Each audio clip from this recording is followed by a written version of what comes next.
আমরা দেখাবো, শোনাবো, শেষ পর্যন্ত দেখবেন ভিডিওটি, সাথে থাকবেন আমাদের। চলুন দেখে আসি, শুনে আসি বিস্তারিত।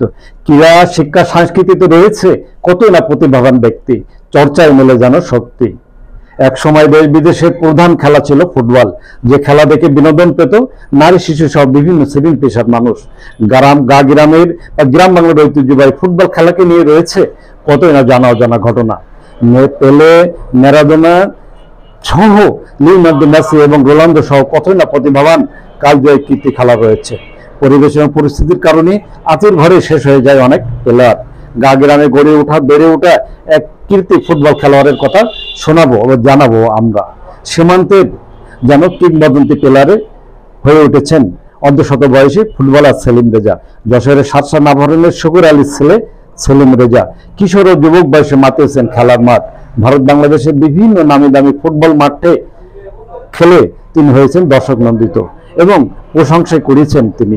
ভারতের নদিয়া, বারাসাত, চাঁদপাড়া, কলকাতা এবং গুজরাট এবং হুগলি ও ময়নাগুড়ি, সল্টলেক সহ ঢাকা, খুলনা, চট্টগ্রাম সহ বিভিন্ন স্টেডিয়ামে খেলেছেন ফরওয়ার্ড এই ফুটবলার।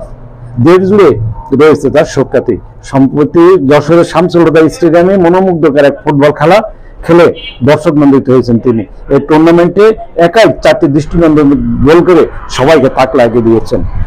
55 বছর বয়সী সেলিম রেজা হয়েছেন এক কৃতি ফুটবলার। জাতীয় টিমের সাবেক খেলোয়াড়রা অংশগ্রহণ করেছেন এই প্রীতি ম্যাচে।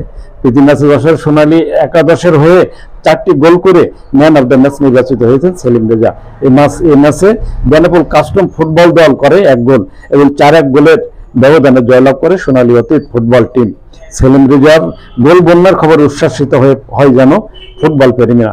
এভাবে সীমান্ত এলাকার ফুটবল কিংয়ে পরিণত হতে চলেছে সেলিম রেজা। তার শক্তি ও সামর্থ্য অনুযায়ী আরো 20 বছর ফুটবল খেলে যেতে চান তিনি এবং এই ফুটবল প্লেয়ার চান শরীর চর্চা বা চর্চার বিকল্প নাই, করিলে চর্চা ফুটবল সহ যে কোনো খেলার, শিক্ষা, সংস্কৃতি সবকিছু জয়ী অনিবার্য, এমনটি মনে করেন তিনি। আগামীতে ফুটবলকে ঘিরে তার রয়েছে নতুন কিছু স্বপ্ন। স্পেন ও ফ্রান্সে যাচ্ছেন তিনি 1 মাস পরেই।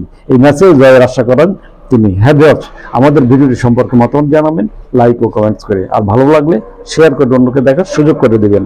আর আমাদের চ্যানেলটিতে নতুন হলে সাবস্ক্রাইব করে নেবেন এখনই।